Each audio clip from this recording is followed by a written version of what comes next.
চারটে পার মধ্যে তিনটে পা ভেঙে দিয়েছে, একটি পায়ের ওপর দাঁড়িয়ে আছে মা। আর সেই পাটাকে ভাঙবার জন্য ছুটতে ছুটতে গেলেন রাজা। তুমি কে? মহারাজ আমি হলাম ধর্ম। ধর্ম? হ্যাঁ মহারাজ। ও জি দেখছেন, ও আমাকে শেষ করে ফেলবে।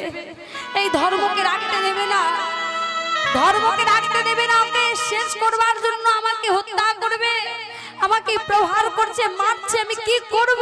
কে মারছে? উনিকে? মহারাজ ও কেউ নাই, ও হলো কলি। কলি? মহারাজ ওই যে গাভী মাতা, উনিও আর কেউ নয়, উনি হলেন মাতা ধরিত্রী। কলির অত্যাচারে না থাকতে পেরে তিনিও কাঁদছেন। এই কথা শুনে মহারাজ মাগো ছড়াটা বের করে যেই না কলিকে হত্যা করতে যাবে, কলি বলে ওঠেন মহারাজ আমায় মারবেন না মহারাজ। মারবার আগে আমার একটি প্রশ্ন আছে আপনার কাছে। কি প্রশ্ন? ও মহারাজ আপনার কজন পিতা? কজন পিতা? তোমার দুজন পিতা? দুজন পিতা? তোমাদের কজন পিতা? এত গল্প কিসে ঠাকুর? এত গল্প দেখো দেখো, হায় হায় হায়, যা গল্প এখানেই সেরে নেবে একদম।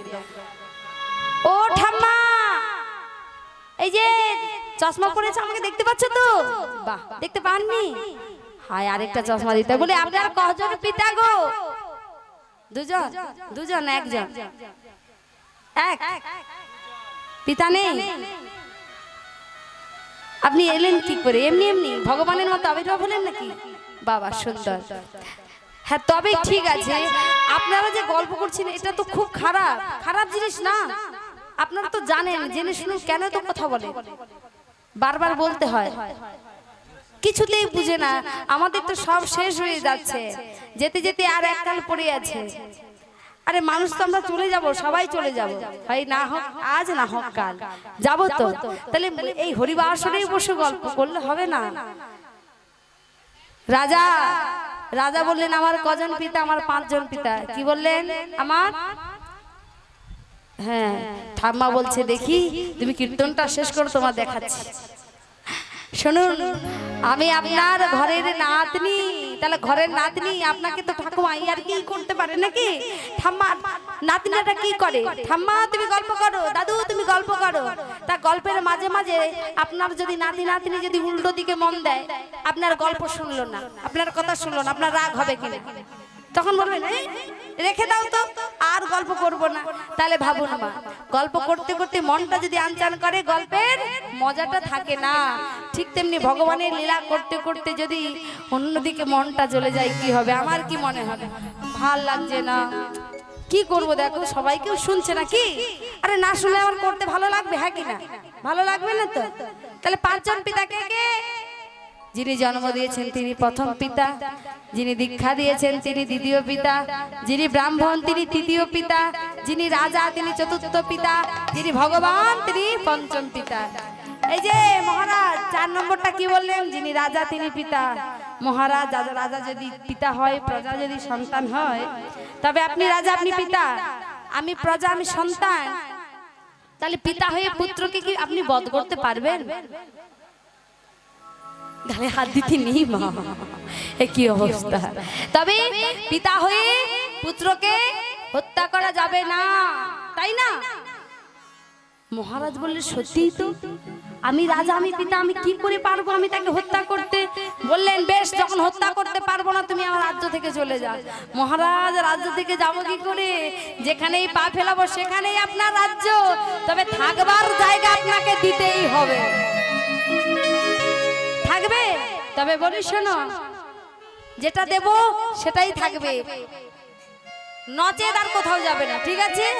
যেতে হবে পাশা খেলা তথায় রহিবে, যেতে হবে পাশা খেলা তথায় রহিবে, যেতে হবে পাশা খেলা সেথায় রহিবে, যেতে হবে পাশা খেলা তথায় রহিবে, যেতে হবে সুরাপান অধিকার লবে, যেতে হবে সুরাপান অধিকার লবে, যেতে হবে সুরাপান অধিকার লবে, যেতে হবে সুরাপান অধিকার লবে, যেতে হবে নারী নির্যাতন তথায় রহিবে, যেতে হবে নারী নির্যাতন তথায় রহিবে, যেতে হবে জীব হত্যায় অধিকারে লবে, যেতে হবে জীব হত্যা অধিকারী লোভে। আমা কি বোঝা গেল? পাশা খেলা, সুরাপান, জীব হত্যা, নারী নির্যাতন। মহারাজার একটি জায়গা, কি জায়গা? আমি সোনার মধ্যে থাকতে চাই। সোনা, তুমি ভাবলে কি করে আমি তোমাকে সোনার মধ্যে থাকতে দেব? সোনা আমার ওই যে দেখো ভক্তিমতী মায়েরা পড়ে আছে, ভক্ত বাবারা পড়ে আছে, তাহলে সেই সোনার মধ্যে থাকতে দেব? কোন সোনা? বলে পাপ সোনা। রে পাপ সোনা সেটা কি? যে সোনা চোরে চুরি করে, ডাকাতি করে, আমি সেই সোনার মধ্যে থাকবো। বেশ, তবে তাই হোক। আমা চলে গেল কলি। সেদিন আর রাজ্য ঘোরা হলো না, সময় পেরিয়ে গেল। আর তারপরের দিন যাবে বলে প্রস্তুত মা। একজন রক্ষী এসে বলছে, মহারাজ চলুন আপনার অস্ত্রাগার দেখবেন। যেই না গিয়েছে মা, দেখলো অস্ত্রাগারের ভেতরে একটা সিন্দুক। সিন্দুকটা খুলে দেখলেন তার ভেতরে মুকুট, হিরে মণি মাণিক্য দিয়ে তৈরি। মা মুকুটটা এত সুন্দর জল জল করছে না, দেখে মহারাজের লোভ হলো। আর মুকুটটা পরে বলছে আজ রাজ্য ভ্রমণ করতে যাব। আর বদনে গাইছে, মুকুটটা পরে নিয়েছে, ঘোড়ার পিঠে চেপে চলেছে। আর গাইছে কি? জপে যাও নামের মালা, জপে যাও নামের মালা সর্বদাই অন্তরে। হরে কৃষ্ণ হরে কৃষ্ণ কৃষ্ণ কৃষ্ণ হরে হরে, হরি বল। হরে রাম হরে রাম, সবাই মিলে একসাথে হরে হাতটা উঠবে। জপে যাও নামের মালা, জপে যাও নামের মালা সর্বদাই অন্তরে। হরে কৃষ্ণ কৃষ্ণ কৃষ্ণ হরে হরে, হরে রাম রাম রাম হরে হরে। আমিও বন্ধ, আপনারা বন্ধ করে দিলেন। আমি জানি তো আপনারা গাইবে, তাই জন্য আমি মনে মনে ভাবলাম যে আমি তো প্রত্যেকদিন গাই, আজকে মায়েরা গাইবেন, আমি মায়েদের। ও এই জন্য ভুলেইছেন। বাহ, একসঙ্গে হবে। জপে যাও নামের মালা, জপে যাও নামের মালা জোরে। হরে কৃষ্ণ কৃষ্ণ কৃষ্ণ হরে হরে, হরে রাম রাম রাম হরে হরে।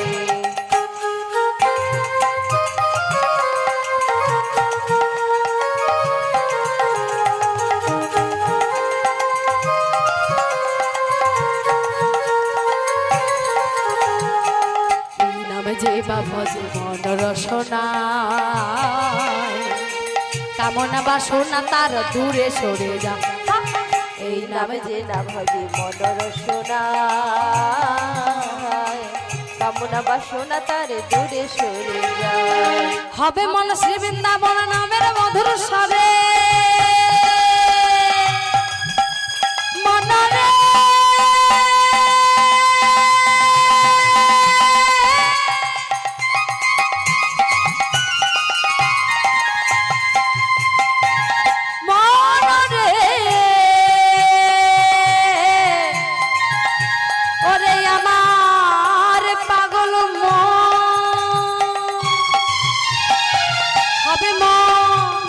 হবে মন শ্রী বৃন্দাবন নামের মধুর স্বরে। গদ গদ হৃদয় মাঝে, গদ গদ হৃদয় মাঝে আনন্দ না ধরে। হরে কৃষ্ণ কৃষ্ণ কৃষ্ণ হরে হরে, হরে রাম রাম রাম হরে হরে। কৃষ্ণ কৃষ্ণ কৃষ্ণ হরে হরে, হরে রাম রাম রাম হরে হরে।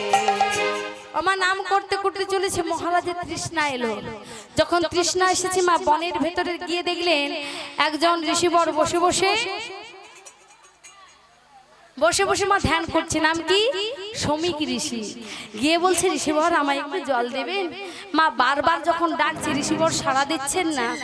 মহারাজের একটু রাগ এলো, ক্রোধ এলো।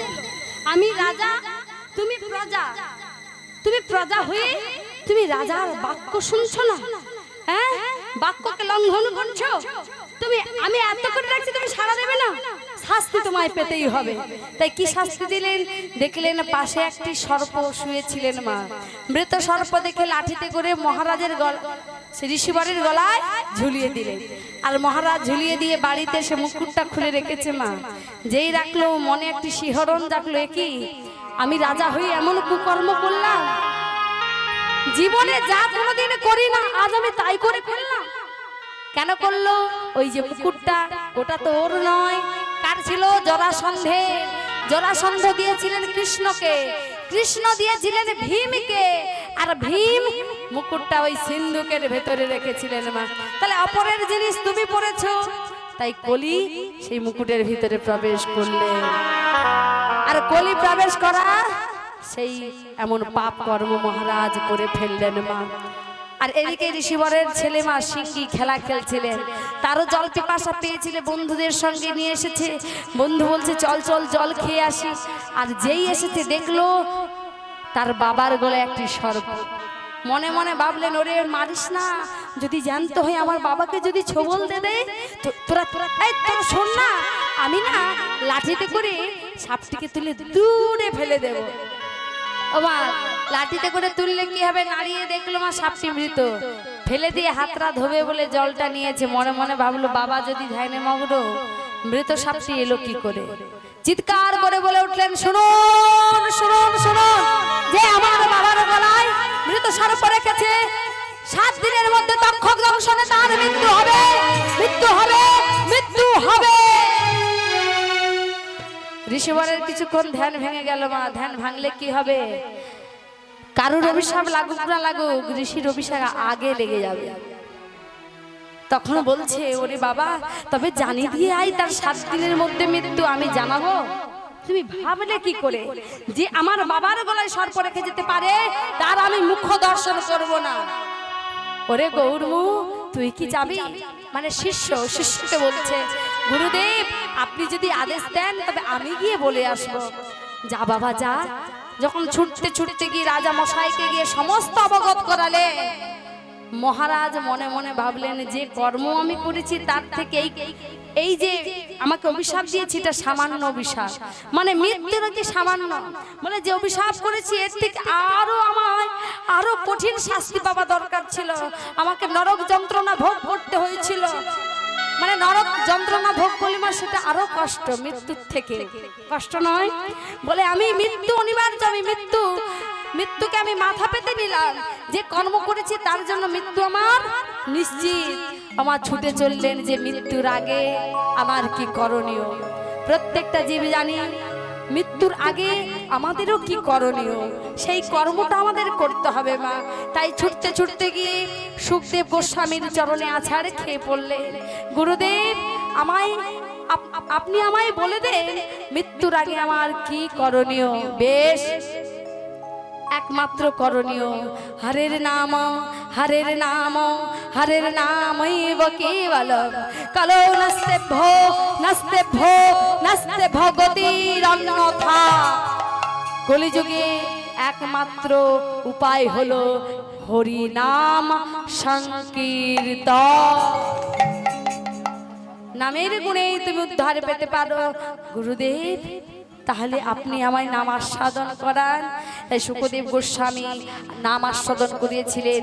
তার মধ্যে শুকদেব গোস্বামী মা রাসলীলা, ভগবানের যে রাসলীলা সেই রাসলীলার কথা আস্বাদন করিয়েছিলেন।